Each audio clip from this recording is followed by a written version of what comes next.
In 24 hours, the Kansas City Chiefs are going to be getting ready to take on those Las Vegas Raiders and kick some tail, take the AFC West. We're going to talk about it tonight as we're flipping the shows. We get ready for Chiefs versus Raiders coming up on Monday Night Football. This is RGR.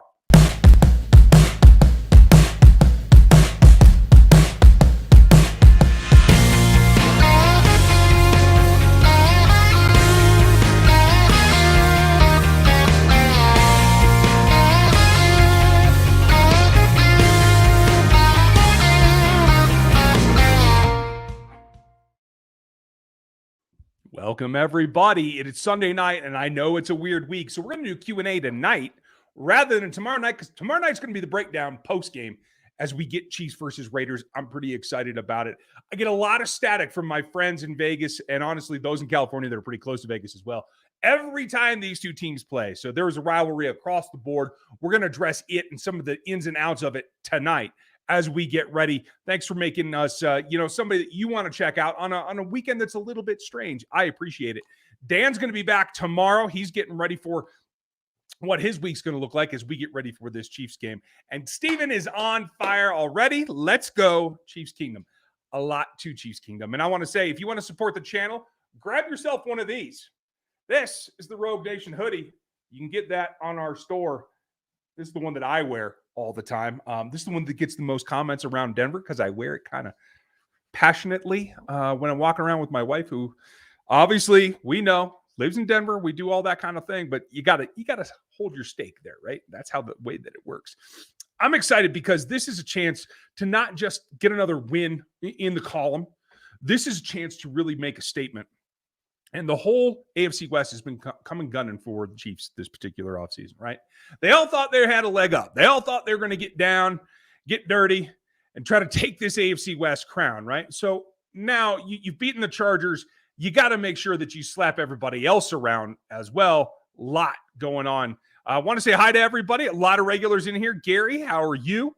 Night Hunter, you're back. Nice to see you. FLDB, I know that you're going to the game tomorrow. I know you're excited, so that's pretty cool. You had already said that, so I'm glad that I caught it. Now, folks, if you have a question tonight, I know it's a little thin because people are watching ball games right now. If you want to ask a question, go ahead. Put some question marks before it. It'll help me find it. And if you want to support the channel, you can do that through the Super Chats or the RGR store, whatever else you got going on. There's a lot. I'm going to have a piece, hopefully, if everything works out tonight, on NFL 33 tomorrow about my guy Zappy. You can check that out. And want to start real quick before we get into any other business. For those of you who know BKS down there in Brookside, congrats to them. My other channel, RGR Craft, we just did a shout out to them because they won a gold medal at the Great American Beer Festival that I was at this weekend. Kudos to them. It was a great time. It was a great accomplishment for them. And I think that this is only just a little bit of what the future is going to look like. We'll talk more about BKS over on RGR Craft. If you want to get into that, you are welcome to join us over there with my other co-host that many of you probably don't even know. So we're going to get into it. Let's see. Night Hunter, what do you got? You mean the onslaught of defensive stats for the Chiefs? Yes. Pressures, sacks, takeaways. That's what I'm here for. And I think that's what they're here for too. This is an opportunity because of the way that the Raiders season has gone. The inability to really take what is such a singular commodity like Devontae Adams and really make him shine. This is the problem. When you can't do that, you're doing not just him a disservice, you're doing yourself a disservice, and you're doing your fan base a disservice. And that's what's happened so far for Josh McDaniels. Now, you guys know how I feel about McDaniels. I was here for McDaniels 1 in town. I was not impressed at all, to say the least. There's a quote that he had on the Thanksgiving game on Thursday Night Football, I think, that is an expletive-filled, we're just trying to win a game, right? I still use that because that's how desperate it sounded. I don't think that's the same right here. I do think that he is more savvy, more well-rounded now. But so far, the results are about the same. Still floundering in what should be a situation where you give your, above average quarterback, let's be real, Carr isn't trash. He's good. He's just not elite. So you got to give him some weapons. And you go out and you do that, and you haven't been able to fulfill it. I think it was a big mistake of them to get rid of and let Brian Edwards go. I think he was a guy that could have been raising the bar for this team. It can't be all Renfro and Adams. So, I think that They got themselves in this situation. Do they have enough fight to get out of it? That's going to be the question. And that's what I'm not sure of yet. So we're going to have to see how they can take the next step forward. There's a couple of things. We're going to talk about those tonight. Some matchups and stuff. Tomorrow, we'll do the breakdown. So we're just flipping QA for breakdown here on Sunday, Monday night. We will be live after the ballgame.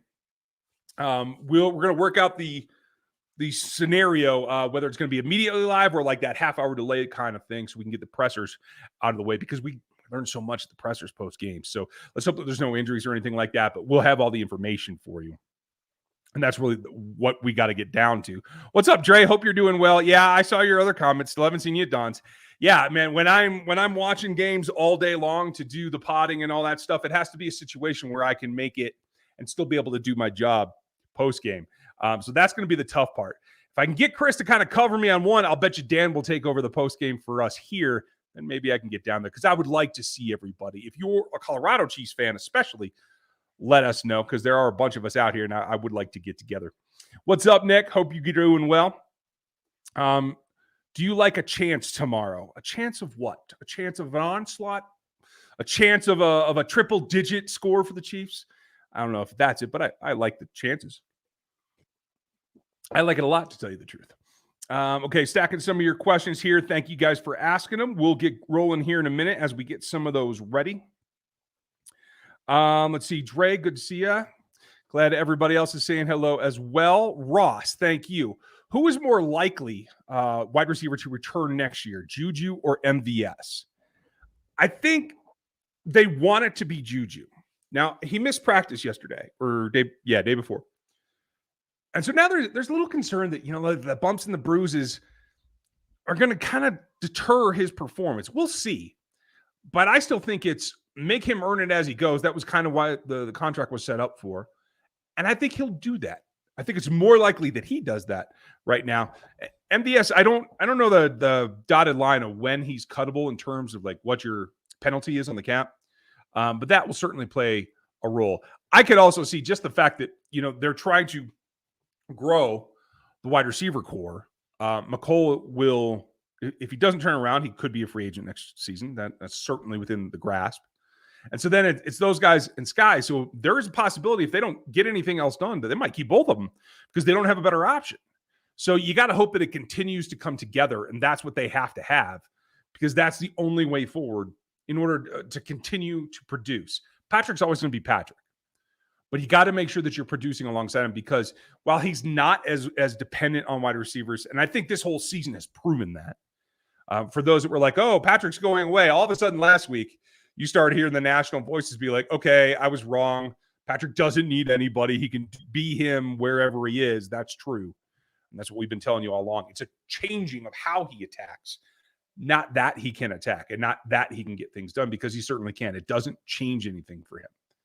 It just changes how he goes about getting W's. And in the end of the day, that's what you're here for. And that's what every team is here for. That's what you have to try to do. Now, there's a couple of rumors. We're going to get to some of those. But, Ross, I do think in the end, it could be both. Got that one, Dre. Why haven't we seen much out of Leo? Dre, I'll tell you. And it's because we let expectations get away from us. Chiefs Collective, Chiefs Kingdom as a whole. You guys remember us here on the channel telling you that, hey, like, he's got a role, but it's not going to be an edge rusher. It's not going to be a starter. He's not going to be walk in and be Nick Bolton, right? That doesn't mean that it's bad. It's just because he's not in that role. Now, I am a little interested to see when Willie comes back, how does that pan out for him? Because I think he did see an increase in snaps when Willie got hurt. But so did Darius Harris. And so Elijah Lee, I think, is the guy, the odd man out, to tell you the truth. And I think it allows Leo to come along. Now, he has gotten some reps with the ones. He's played in the first quarter last week. It's just not a high volume. And again, I think it's because of recognition. In Wisconsin, his role was very, very, very straightforward. It was mug A-gap, attack A-gap, maybe turn into a hook, chase guy out to the edges on outside zone pitches, etc. Very, very simple. And so that makes sense for him. As he comes along, learns more of the playbook, and they can kind of unleash him. That's what I'm waiting for. And I like I said earlier before the season began, I really do think that the second half of the season, post-bye, and then maybe even playoffs, are where he'll start to shine because he just needs that runway to get up to speed on what the defense is doing, and not just the speed of the game, but the technicalities of the game and how gaps that needed to be like this in college are now like this, and you can still make yardage. That's what he's got to close down and make sure that he's totally on top of. But I do think we will see more of him as it goes on, Drake. Gary, will Coach Reed use the running backs and tight ends more in coming weeks? I hope so. Now, part of that was to make a statement to the offensive line. Part of that was to make a statement to the Bucs. Will he call that much run? I'm not so sure, but I hope that he just doesn't go back to what he was before. He was about 26, almost 27% the first 4 weeks, and then last week it was what? Almost 50. It's got to be somewhere in the middle. Like, I'm looking for a 40%. That's usually my goal with Andy Reid. If it were a normal coach, I'd say 45. Like what you saw from the Patriots today, Zappe had a good game, but they have to support him with the run. It just opens everything up. And just because you have a Hall of Fame quarterback like Patrick Mahomes doesn't mean you shouldn't do it and open it up more. That's what the run does for you. It's a tool to help the passing game, particularly the deep passing game. And so I hope that they go back to it. But Gary, I don't know. I'm just kind of, I'm not willing to say that Andy's really going to double down and do it. And unfortunately, that's just self-defeating at this point. Willie, sorry. I like the new avatar, but I didn't catch the new name. Do you think that maybe this week we miss Willie Gay the most so far? Waller 7 to 10 yards outs over the middle. It's the middle that concerns me. The outs don't bother me because Willie's not going to get there anyway. It's because all Waller in particular with his length needs is this. You know, he needs this much space from here to here. That's all he's got. It's over the middle. And you saw teams attack them in the last couple of weeks in the middle. And that's why it's so important. When Willie gets back, they'll definitely be more sound. When McDuffie gets back, they'll be more sound. But right now, this defense is playing lights out so much, especially against the run. It's helping them be in better situations on second and third down so that they're not at such a disadvantage all the time. And that, I think, is helping the overall defense as well. So it all kind of plays together. In fact, I think Joe Cullen and Andy Reid gave some credit, or Andy Reid gave some credit to Joe Cullen about really making the difference. And I think Spags agreed that making the difference in the front guys, the defensive linemen playing the run better, and that's what's helping the linebackers stay clean, and that's what's helping them be better overall. It's funny how we have a tendency to forget we zero in on one aspect of a ball game, one aspect of how a player plays, especially when we're so concerned about pass rush. It really is about raising the floor. If you raise the floor of the entire defense, like you do when they're better against the run, it helps them against the pass. It helps them against everything else. It helps them stay fresh because they get off the field more. It really does raise the whole level of the entire outing. That's what I see happening here.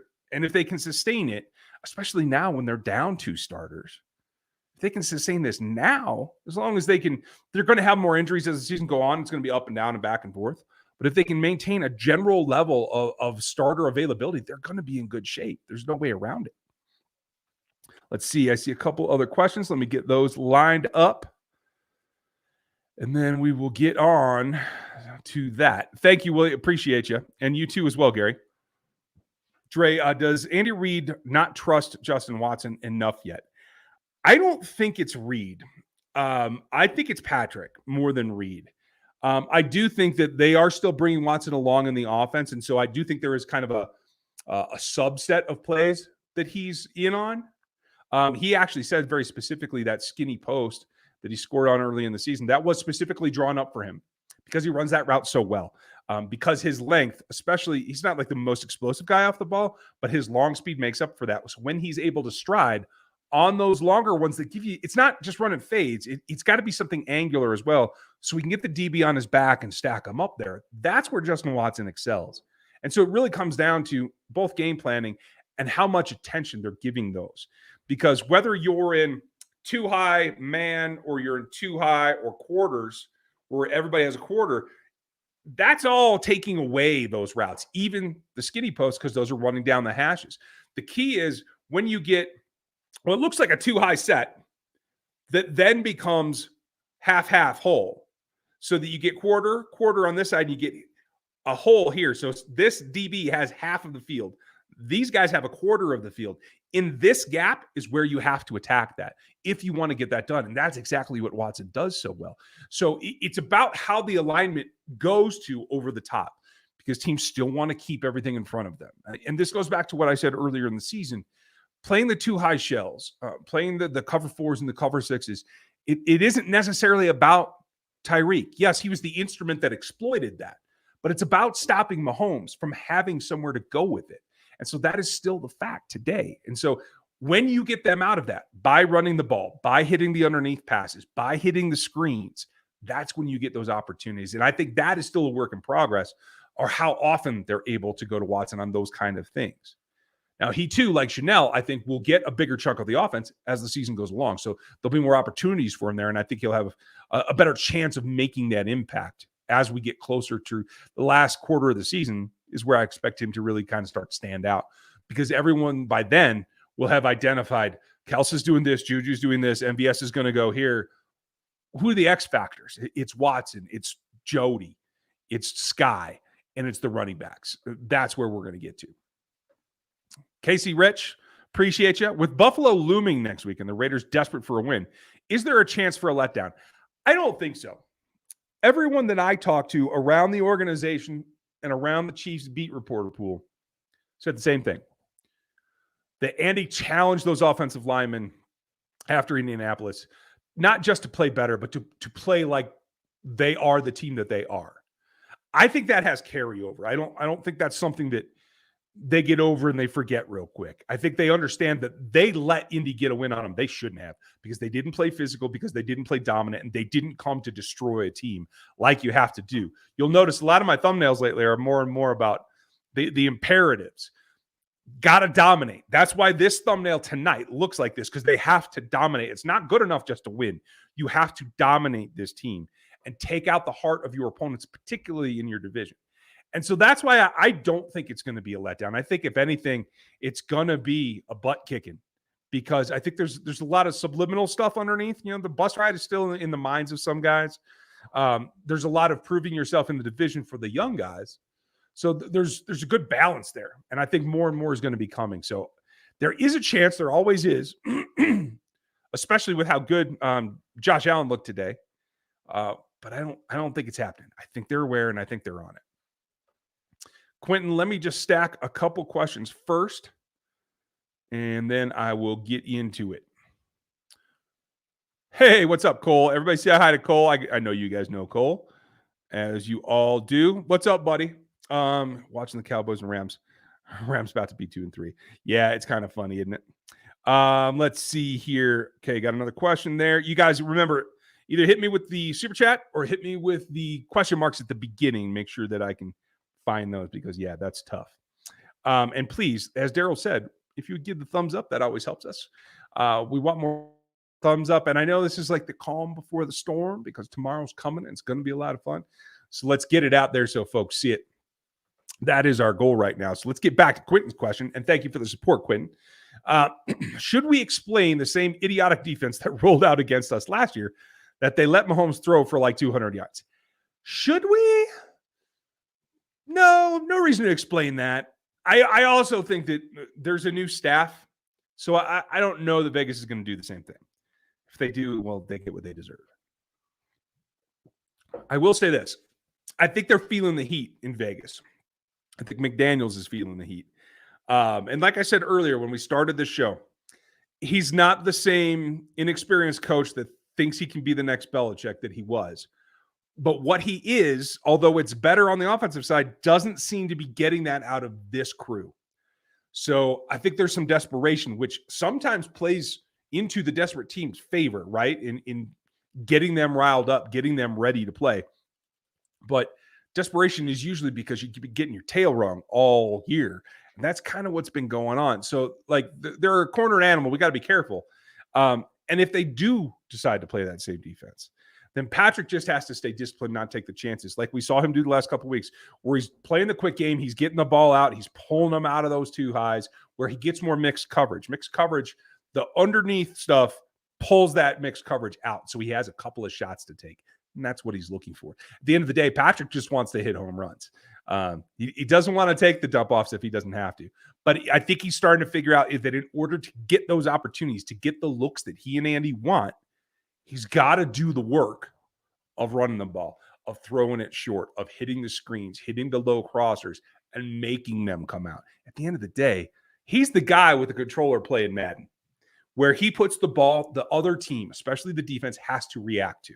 And in the kicking game, they have to react as well, because that changes the formulations of what they go for, what they try for, fourths, punts, field goals. That all goes in the decision making. But just when you're talking Patrick's offense versus the defense, he can control that by where he places the ball and whether he chooses to actually hand it off on an RPO or not.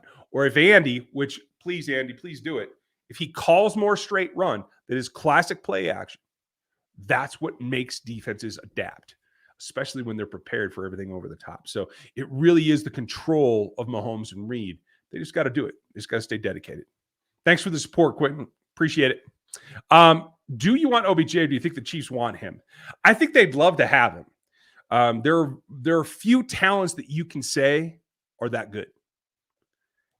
It's just that it's the expense. The Chiefs have the lowest amount of clear cap space. Right now, it is $4 million, as I understand. So there just ain't much room. Like, they'd have to make a move. They'd have to cut someone. They'd have to trade someone. And I know what you guys are going to start thinking. I don't think that's happening. I don't think Orlando Brown is going anywhere. So risky. No Dan today. I wouldn't mind seeing Odell because I think it raises the level of the room. But it is about the contract. They just can't afford it right now. And if they did, it would mean that they lost somebody or traded somebody away that maybe has promise. I don't know. There is one other scenario, and I'm reluctant to say this because they have not changed Patrick's contract this year yet. And we pretty much had it straightened out that they were going to every year because it's there to be had. And Risky, thanks for asking about Dan. No, he's a little under the weather, so he'll be back tomorrow. But he is one who has always said, like, why haven't they done that yet? And I think this is the break glass. If they feel they have a chance at Odell, this could be the reason that they go do that. It's very, very possible because, they're doing great as it is, but if they can up their level, it makes them that much more. I mean, scary's not even the right word. You put Odell on this offense with Juju, McCole, Sky, MVS, Kels. Like, I'll tell you this. And I jokingly gave Travis Kelce some crap the other day about how pissed off I am at him because I've been doing this for nearly a decade, and he started a podcast 5 minutes ago, and he's already got a smoother intro than me. It pisses me off, but hey, kudos to the Kelce brothers. But the greatest thing about his show is that he and Jason are point blank. They are honest about their opinions and stuff that I've heard over the years that I know he's said, he's now starting to say publicly on his own show because it's his outlet. It's his control. He can decide, and he can tell his editor, hey, I went too far. I don't want that out there. But a lot of his things, like, he's always been, from my understanding and from people who actually are inside the organization, everything that I've always been told is that he's always self-aware, that he always understands what he's made mistakes. And that leads to everyone else doing that. And I think that gives you a glimpse inside the locker room of why these guys are, unlike the Bucs, unlike the Rams, as you saw tonight, who go get a Super Bowl win and can't keep it together. They fall apart.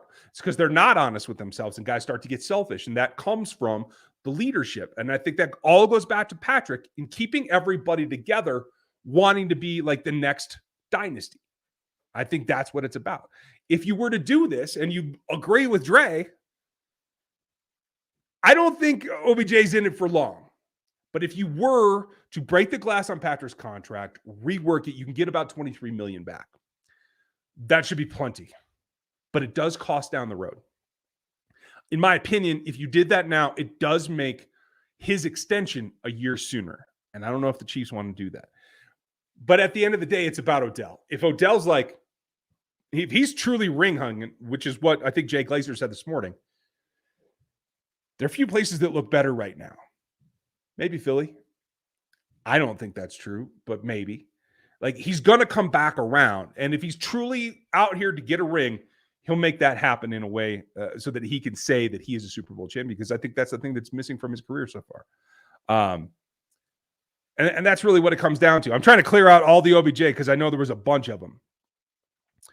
Joseph, is he even a possibility? Yeah, and that's what I was trying to explain there. So I think that's it. And Cole, thank you. That's absolutely true. If you guys would hit the thumbs up, that's going to be it. Because right now, on screen right now, you see the top 2 Chiefs channels there are out there. And how about them Chiefs and RGR football? So support good work, as they say. I like it when they say that. We got to go back to Night Hunter. Thank you. By the way, it's Raiders game. Don't matter the W's and L's. Both teams tend to stand up just for the rivalry since they have in the AFL days. And that's a very good point. Like, no matter what's been going on and what Josh McDaniels has been able to do or not do, like, there is always that. And I think that's why I hear from people in LA. That's why I hear from people in Vegas, because they are so into it. My guy Croc over on the NFL Draft Show, I'm prepared for the worst this week because he's from the area. And he never lets me forget it. So that's always good. Chris, did Andy Reid or EB call the plays against the Bucs, or who calls them going forward? Everybody has input. Nothing's changed. I think Andy got pissed off, and I think he let EB kind of, hey, let's run the ball more and say yes. I think some of that came from Andy as well, because there's very few things that you can do to an offensive lineman to actually raise their level of game other than challenge them physically. Challenge them as a man. Because they got their butts kicked in Indy. They look soft. And when you call a guy out and you make it that blatant, that has a tendency to get a reaction in a positive way, especially when you're Andy Reid, because Andy Reid is a player's coach. He doesn't put foots in butts much. So when he does, it means more. And I think that's really key that a lot of us forget outside the organization, because that's really key to like motivating your players in a way that doesn't like degrade their performance or make them immune to it later. Because if they have another, falling down later in the year, he needs to be able to get on them again and get their level of play back up. So it's kind of a balancing act about the tools that the coaches use to make sure that they're pushing their guys enough and not overdoing it so that it ends up hurting long-term performance. Do you think we will continue to run the ball like we did last game? I certainly hope so. I have a feeling he's going to pull back a little bit until they have a good lead. And so like the end numbers, like terms of runs, might look the same. I don't think the game flow is going to be the same. I think he will pull back a little bit now that they kind of proved, hey, if we want to dominate the run, we can. I think that front has some vulnerabilities there. I think the only guy that you really got to worry about making sure that you have him accounted for every single play, whether it's pass rush or run, is Max Crosby. You can do that. I'm sorry, you can. Especially when you have a guy like Wiley who knows him for so long, that actually put up one of the better games against him last season. That's significant. It's a nice tool to have in the bag, and it goes a long way. Brad, do you think the Chiefs offense is going to run the ball on the faders? Do you think they should? I agree with you, and I just hope that they do. Trey, honestly, everyone said the AFC West was the best division in football. Honestly, I think the AFC East. It's getting there. Yeah, I will agree with you so much as that everyone thought the AFC West was the best, and they are not what we thought they were going to be. The moves were good. Let me get it straight. Like the moves, the front office decision makings was good. It was sound. It was the right way to try to come off of attacking what is a team that's been dominant for years, right? It just didn't work out that way. And that's partly because not always does a player just transfer and stay what he is in a new system. And not always do you have the coaching staff that can make that work. And I think the combination of new coaching staffs making all these changes in a division that Chiefs have been really stable in, I think that's what even I overestimated. Like, I thought they're all going to be better than this. I'm not complaining. I will take it every day, every week, forever. But it is definitely something that I think we overestimated because the choices were good. The execution of it wasn't. And that's what I think is proving it out. Now, I'm not here to run any single player down, but clearly Derek Carr hasn't been adjusting to Josh McDaniels as much as we thought. Russell Wilson is, I don't know, he might be less spicy than his sandwich from everything that I hear. So there's a lot of drawbacks there and a lot of things that looked good on paper that haven't come to fruition. doesn't mean they can't be turned around. So we got to keep an eye on it. And the first thing to do is to go dominate this team and take a win from them, just like you did the Chargers. Then you're just that much closer to taking it again. And I have a new shirt coming out. You guys will be able to grab it here soon. Just about the streak and about how much the Chiefs really do own this division. I think you guys are going to dig it. I'll have that out here in the next week, along with the new In Harm's Way shirt and the Gridiron Lines and a couple of new things as well. Ron was saying, I just watched the Bills crush the Steelers. They put up 40 yards in the first half. How does the current way our offense is constructed allow us to keep up with Buffalo? Buffalo's got really opportunistic players. Jordan Poyer was a guy, when he came up for free agency, I said the Chiefs need to go get him because he is just that good. It can't be that consistent. Interceptions, those giant plays that he made last week, they come up. Today, it was just the fact that Steelers had no offense to even push back with. The defense is suspect in a number of different ways. The Chiefs defense is better than the Steelers defense. I'll tell you that. And when you can't take advantage of your advantages, you're up a creek. There's no way to recover from that. And that's, I think, what they fell into. Brad, do you think for us, the Chiefs game tomorrow night will be a dogfight? I think it'll be tough early. Chiefs have a tendency to get out on a team. I think that the Raiders are going to try to keep up. I think they got a couple things up their sleeve for the Chiefs. But I think that third quarter is where Mahomes just opens the whole thing up and takes the lead. I do think, and we put it up in the game plan video that came out on Friday. If you guys haven't seen that, go back and check that out. I do think it is a 10-plus digit win for this team because even when you're up by 24 on the Bucs and you let them come back, you got to build some of that in. But I think it'll be a fight early for a while. But in the end, Mahomes and the offense they cannot be kept up with. Dre, what's up with Mahomes falling apart in the second half of big games? I don't care. I'm going to ride or die with my QB. Good for you. You should.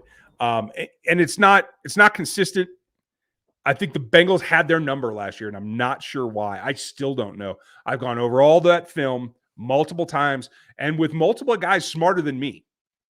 There are plenty of guys that know the game, particularly on the defensive side, more than me. Vast took a look at it. A couple of guys that I trust that do film for a living in particular leagues took a look at it. It was the singular matchups. And so I think changing the personnel actually changes the matchups a little bit. And so I don't know that it was just because of that, but that was a factor. The other big factor is that they have a tendency to back off when they're up. They have a tendency to be like this benevolent, hey, we're going to beat you, but we're not going to stomp you like we should. And I have a problem with that. I don't think that is what you should be doing. I think this game is too much. It's just too easy.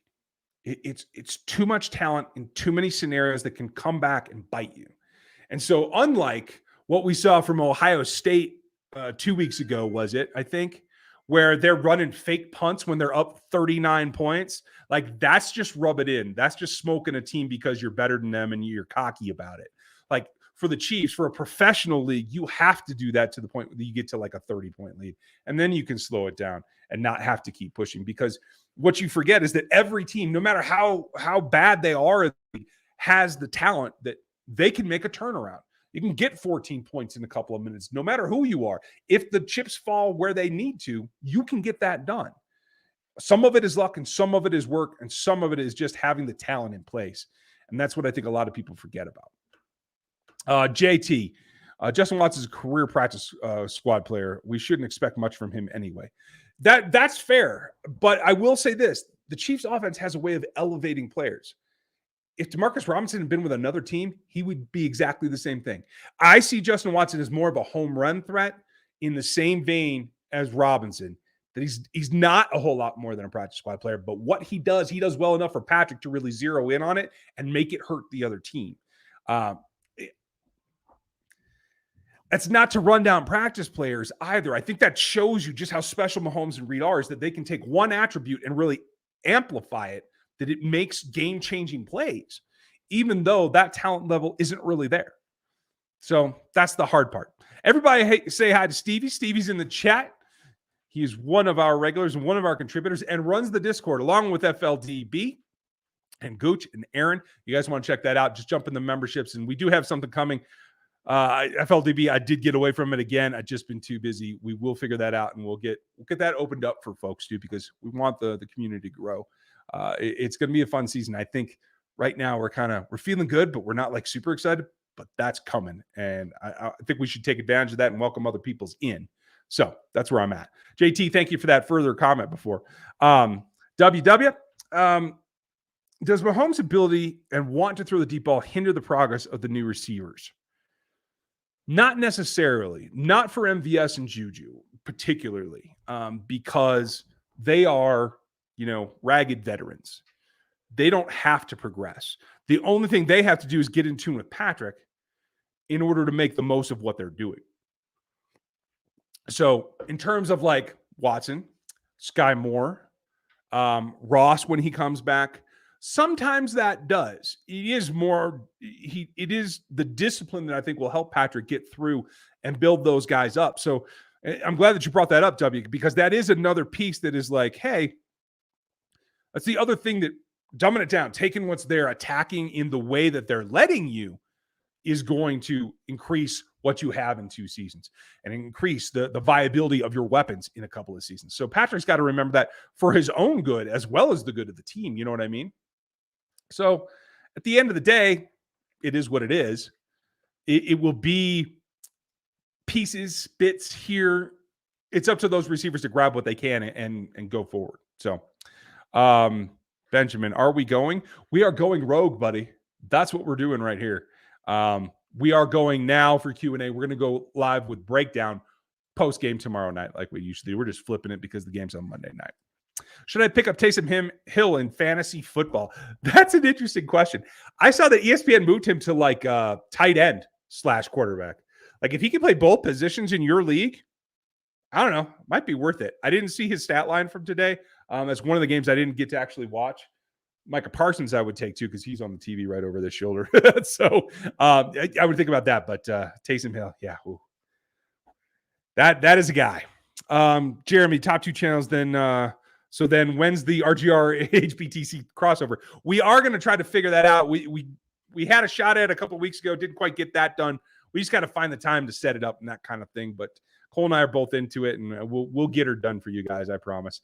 I'm just trying to figure out the tech, and I think I have that pretty much sorted. So we will get that figured and give you what you asked for. A lot of folks been asking for that, so I'm looking forward to it. Let's see. Got a couple more questions I'm stacking up here, and we will get those. Thank you, Jeremy. Jonathan, thank you. What happens to the tight end room when Blake Bell comes back? Who sees last time? I don't know that Blake Bell's coming back. I don't know. You can't convince me that the passing game is better with Blake Bell. And as much as Andy loves him, I don't know.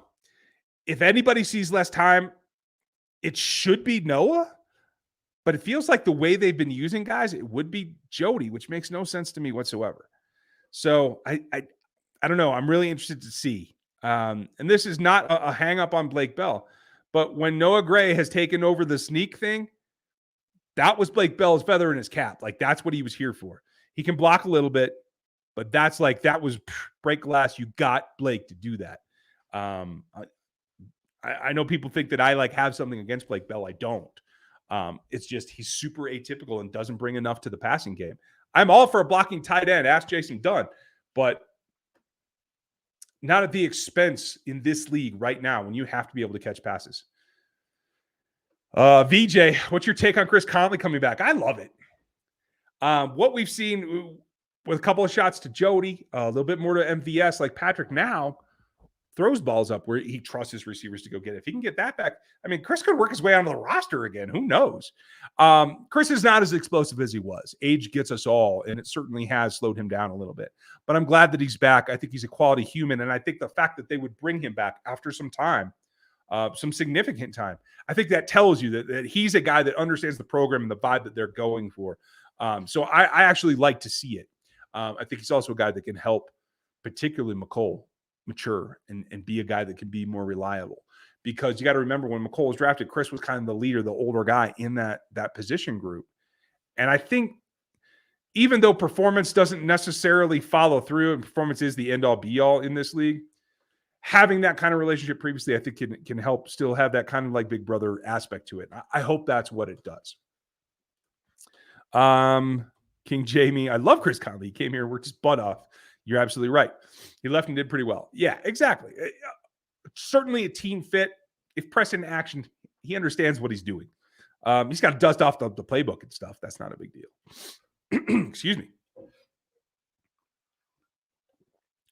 Ben, has Andy Reid realized that bounce attack is more effective than two guys? Tyreek and Kelsey are both great. I agree with you. They're both fantastic. Travis is a Hall of Famer. I think Tyreek Hill will eventually be one as well. I can't guarantee that, but right now it feels like that's going to continue to be the course of his career. I hope that Andy is like, I think Andy just doesn't prefer it. I think he knows it. To say that we're going to, make Andy Reid have some kind of epiphany that he didn't know or understand before, I think is fooling ourselves.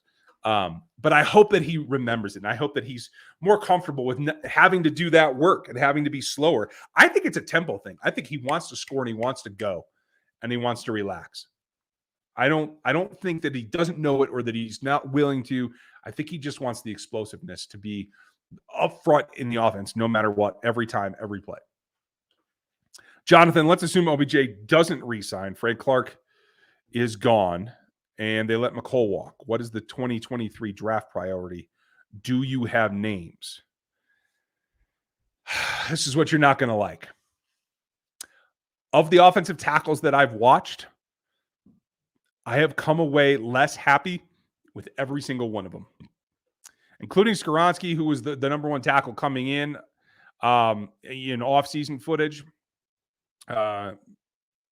Northwestern just didn't do it for me. Didn't make me think that he can walk into this offense and be a difference maker. But I mean, I struggle to see him as a starter right now. I think the offensive tackle class overall right now has yet to emerge 2 or 3 or 4 guys that I think can walk into this offense and be as good as Orlando. That's the problem. So I don't know if they can do that. Now, as far as Frank goes, Frank's gone. Not a problem. McColl is likely, unless he really turns it around, I think he's likely done in Kansas City as well. He could get like a sweetheart deal to come back if there isn't much interest from other teams. He could get the Robinson treatment, like he tries to go to free agency and there just isn't much interest there. That could happen. I can't rule that out. But between those two, I think there's going to be some very good wide receivers available, and I think there's going to be a couple of good edges. Right now, the edges are less fortified than last year's were at this point in the season. I have been putting out my new metrics. If you guys are into the draft thing, go check our NFL 33, which is brought to you by all of us here at RGR. Because my metrics that I usually carry every year that I've never released to the public before 2 weeks ago.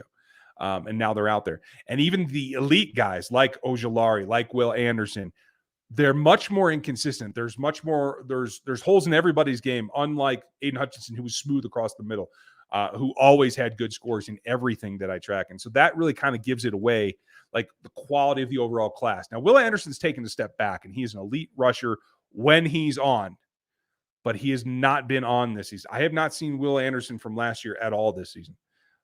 Not yet. I know he had a couple of nice plays yesterday. I haven't broke that film down or seen the whole thing. So hopefully he's coming around. I hope so. But I would still say edge rusher, if there is the more lucrative, the more rare, and therefore has to be the top priority. Matt, receiver, D-line, linebacker. Your linebackers are set, Matt. There's no reason to have a linebacker as one of the top 3 priorities.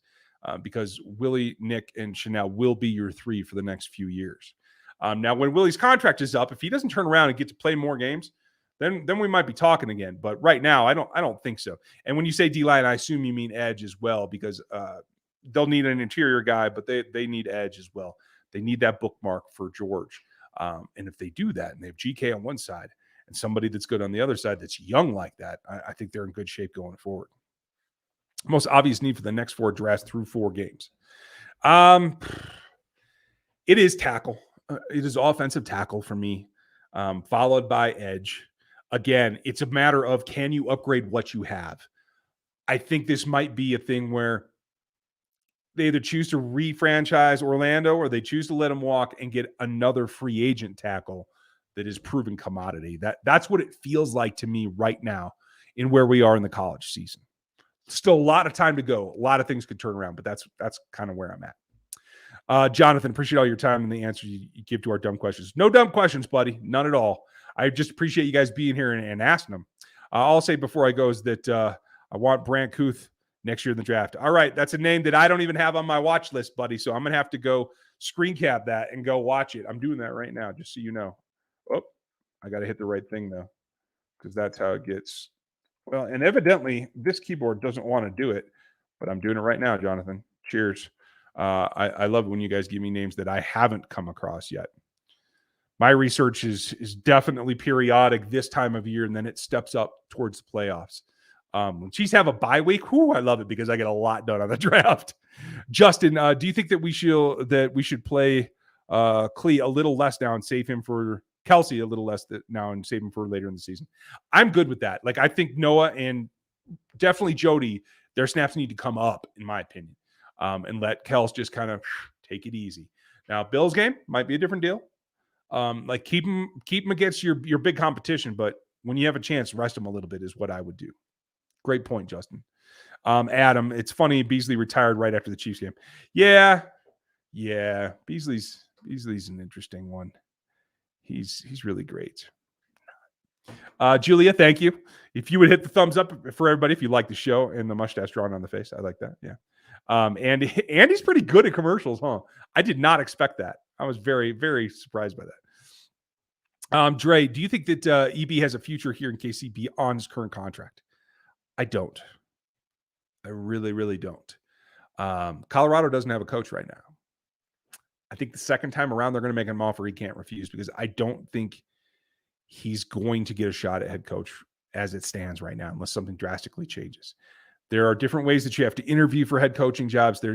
You have to click with the ownership and the GM, and I think that's where it is. I think EB is a straightforward, aggressive, like crass kind of guy, and I think that rubs people the wrong way at the end of the day. So, okay, we got one more question. We're going to wrap it up there for the night, you guys. Let's see. I think I just put that in there. Do you think Spags doubles Adams? I think he should, JT. I think that's a sound way to attack it. Now, and I don't mean like they have to stick on him. I think they got to play coverage over the top of wherever Adams goes. Now, they play in more percentage of too high lately. I'd like to see them kind of cloud that over so you have more guys in the area just in general. So you can play 6, quarter, half, and really take that away. So then he's bracketed and you can get physical with him underneath. I think you have to. I think LJ can do that effectively. I'm really interested to see Watson because I think he's going to get a shot at it. Fenton's going to get tore up if he goes physical with Devontae. That's happened in the past, but it is what it is. But yeah, I do like the concept. I think you're on to something there. Thank you, Gary, for being here, as you always have from the very beginning of this channel, buddy. Appreciate you. Kevin, will we see more? I do think, and I put it on the thumbnail the other day, like I do think the sky is brightening. I think he is coming up. I think he is going to get more looks as the season goes on. Now, remember, I said I didn't think he's going to really get way out there until the bye week. That looks like it's about right. He's going to get incremental more snaps as we go along. I think after the bye, it's all going to click for him and we're going to be in business. So thanks for being here tonight, you guys. I know it's not your typical night as we get ready for Monday Night Football, but we will be here for the breakdown after the fact. So make sure you guys are ready. I know there's a tons of streams you can watch. Check out Cole. Check out us. I keep it a little bit tighter. So we're going to go through all the notes, what we see, so you know what's going on. And we'll go through that. It'll probably be likely a little bit after 30, 40 minutes after that. So make sure that you guys get back here for that. It's going to be fun. Have a good night for yourself there, FLDB, and everybody else. Hope to see you at Don's. Let me know. I definitely will, Dre. I'd like to hook up with everybody. You guys have a great night. Enjoy Monday. I know it's going to be a long wait, but hey, check out the Beer Channel if you want to check out that, and we'll have some shorts for you as well. We'll talk to you tomorrow. Get ready for that ball game and break down afterwards.